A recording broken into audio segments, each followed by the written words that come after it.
लुधियाना के सुनील और उसकी बीवी रीटा एक अच्छे और संपन्न परिवार से ताल्लुक रखते थे। एक दिन रीटा की भाभी उसके घर आती है। रीटा, तुझे तो पता है तेरा भाई कुछ नहीं करता, ऊपर से 2 बच्चों की जिम्मेदारी, बेटी भी बड़ी हो गई है। तू तो बुआ है, कुछ मदद कर सकती है तो कर देना। कहाँ पैसे हैं भाभी, बस समझ लो किसी तरह हम लोग भी दिन काट रहे हैं। 2 ही तो कार है और मेरी बेटी भी बड़ी हो रही है। अब उसके लिए कार लेनी है तो 10 लाख का खर्चा तो लग ही जाएगा। तभी वहाँ सुनील आ जाता है। अरे शशि, क्या है, तू हमेशा पैसों के लिए परेशान क्यों रहती है? वैसे क्या जरूरत थी बेटी की शादी इतने बड़े घर में तय करने की? अरे पैसे नहीं थे तो ऐसे ही कर देती कहीं शादी। इतने बड़े होटल में क्यों कर रही है शादी? लेकिन यहाँ तो मामला शादी का है, डेट तय है।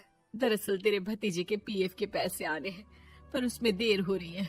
जैसे ही पैसे आ जाएंगे मैं तेरे अकाउंट में डलवा दूंगी। ठीक है, हम लोग सोचकर बताएंगे। तभी वहाँ भतीजा आ जाता है।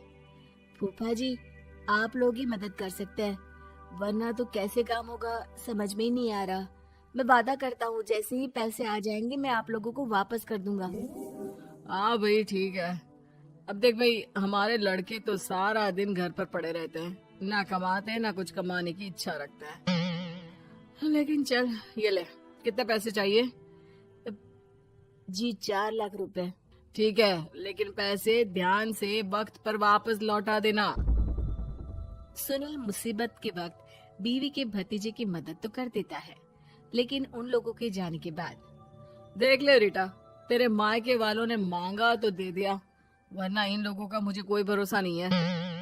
अरे क्यों भरोसा नहीं है?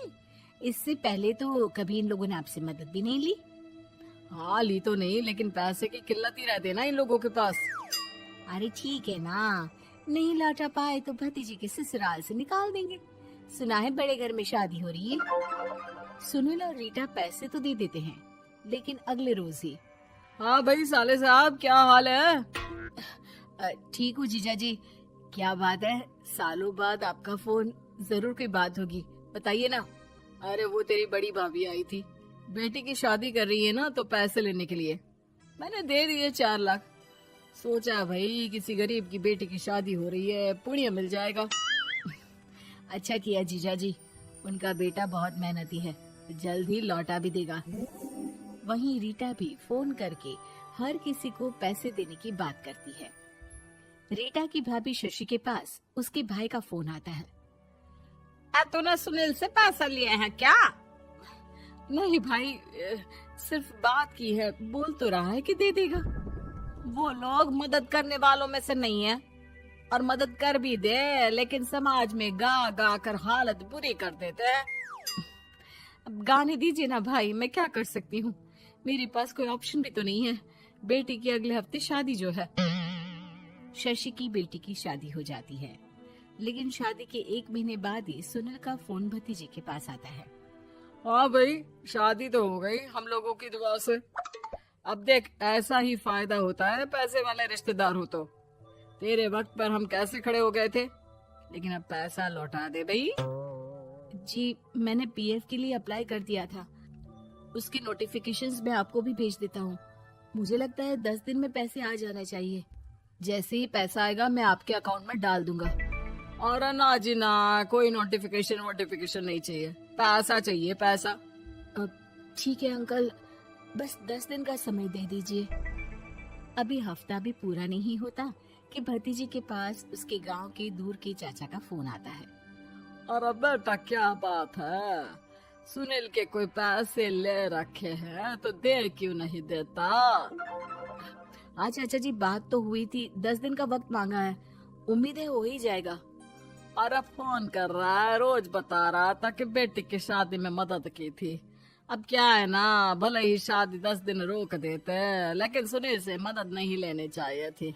याद है ना, मधु की मदद करके कितना बदनाम कर दिया था उसने पूरे घर को सोसाइटी में।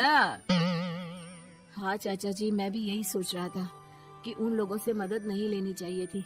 कई लोगों के फोन आ चुके हैं। वहीं रीटा अपनी भाभी को फोन कर देती है। क्या है भाभी, कब पैसे लौटाओगी? पता है ना ये कितना बोल रहे थे, तुम्हारे बोलने पर मैंने पैसे दिए हैं। भाभी अब तो आपके बेटे की कार बेच दो और हम लोगों के पैसे दे दो। अरे लेकिन रीटा, बात तो 3 महीने की हुई थी ना, अभी तो 2 महीने भी नहीं हुए पैसा लिए, थोड़ा तो सब्र करो। नहीं नहीं भाभी, वैसे मेरा बेटा टिक्कू आ रहा है आप लोगों के घर रहने के लिए, उसको अच्छे से खिलाना पिलाना, समझी? भाभी को समझ में नहीं आता कि वो क्या करे। वो बेटे से बात करती है। अरे माँ, इन लोगों से मदद लेकर सच में बहुत बड़ी गलती कर दी। मुझे खुद समझ में नहीं आता कि कैसे इन लोगों के पैसे जल्द से जल्द दे दूं। तभी डोरबेल बजती है और रीटा का बेटा टिक्कू घर में आता है। आओ बेटा, मामी के घर पहली बार आए हो रहने? आप पापा बोल रहे थे कि आप लोग पैसे का ब्याज तो दे नहीं पाओगे, तो तब तक मैं यहीं रह लूं। और हाँ, मैं एसी के बिना नहीं सो पाता। आप लोग अपना देख लेना और पैसे जल्दी लौटा देना, क्योंकि मैं थोड़ा जल्दी जाना चाहता हूँ। रीटा का फोन शशि के पास आता है। भाभी, पैसे कब तक दोगे? बेटी की विदाई के बाद शशि के घर का माहौल बिल्कुल बदल जाता है। वो हर वक्त बेटे से उसके पीएफ के पैसे पूछती, और पीएफ यानी कि सरकारी काम। आजकल में पूरा 1 महीना और बीत जाता है। भाभी, मैं और ये अमेरिका जा रहे हैं, घूमने के लिए पैसों की बहुत जरूरत है।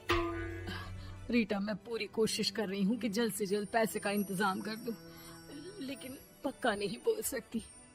तभी सुनील का फोन भतीजे के पास आता है। देख माना 3 महीने की बात हुई थी पैसे लौटाने के लिए, लेकिन अभी मुझे पैसों की काफी जरूरत है। मैं अमेरिका जा रहा हूँ, तो पैसे मैंने किसी से ब्याज में पकड़ लिए हैं। तू हर महीने 4 लाख का 20,000 ब्याज डाल देना मेरे अकाउंट में। सुनील फोन रख देता है, लेकिन भतीजा काफी परेशान हो जाता है। वो ऑफिस से शाम को घर आता है कि माँ पूछती है, क्या हुआ बेटा? बेटा माँ को सारी बात बता देता है। माँ भगवान के सामने हाथ जोड़कर खड़ी हो जाती है और रोने लगती है कि तभी बेटे का मोबाइल पर मैसेज बजता है। माँ, पीएफ के पैसे आ गए। और वो ऑनलाइन ही सुनील के पैसे वापस कर देता है। भला हो भगवान का। लेकिन आज एक बात तो समझ में आ गई, मदद हमेशा उन लोगों से लो जो मदद के बदले आपसे मदद में दी गई रकम ही वापस लें, ना कि समाज में आपकी इज्जत।